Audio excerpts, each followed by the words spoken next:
Extract from The Shadow's Heart by K.J. Taylor. Caedmon was crowned at midnight, not in the Eyrie's council chamber, but in the new moon temple out in the city. Whatever else Layla had been, she had done a fine job of rebuilding it. The new high priestess and her underlings conducted the ceremony, and every Gryffindor in Malvern came to witness it. Commoners came too, packed into the temple and spilling out into the street. Caedmon and Shar stood together in front of the altar as young and proud as Aronath and Skandar had been at their own ascension.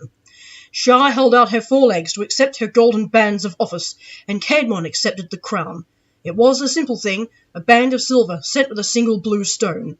Once Aronath's and now his. And because he had fought so hard for it and lost so much, it meant more to him than it ever could have done if it had been simply handed to him, as it had to Layla.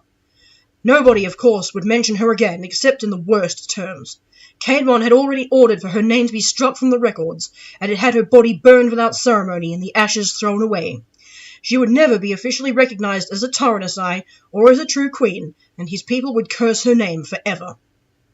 When the crown touched Caedmon's head, the temple erupted in cheering and applause.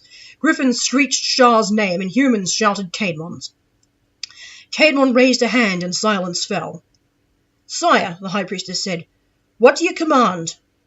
Caedmon's black eyes glinted. "The Southerners who came here before came hoping to take our lands for themselves. They've proven that they can't be trusted, whether full-blooded or only half." The crowd hissed hatefully. "We have rebuilding to do," Caedmon continued.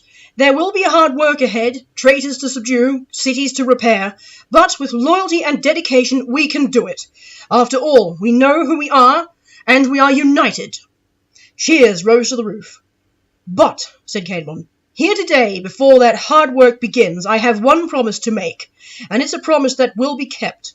I, King Caedmon Taranasi the First of Tara, hereby swear that one day, maybe in 1 year, maybe in 10, when that day comes, when we're ready, we will declare war on the South."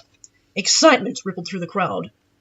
"We will go beyond the Northgate Mountains," Caedmon said, "and we will enter the South. We will smash the Southerners. We will take their cities for ourselves and sell their people into slavery, just as they did to us.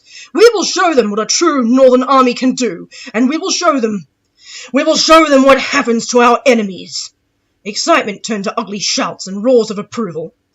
"The Southerners thought they could take us," Caedmon shouted, "but we will take the South." "Caedmon," the people shouted back. "King Caedmon, conqueror of the South!" "Death to the Southerners!" others bellowed. Shar lifted her head high. "We will have their territory for our own!" she shrieked. "Griffins, are you with me?" "Shar!" they screamed back. "Mighty Shar!" But there was one Griffin there who did not screech, did not rear up or spread his wings. Lurking among the legs of the adults, Craigo listened and glared silently up at Shar. Shar, who had killed his father. Shar, who had stolen the glory that should have been his.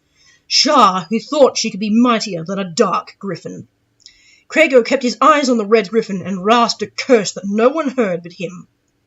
"I will return," he said. "I will be back, Shar. You conquered my father, but one day I will conquer you." He turned and slunk out of the temple unnoticed in all the confusion. Once he was in the open, he took to the air and flew away out of Malvern. However, he did not head north, but south.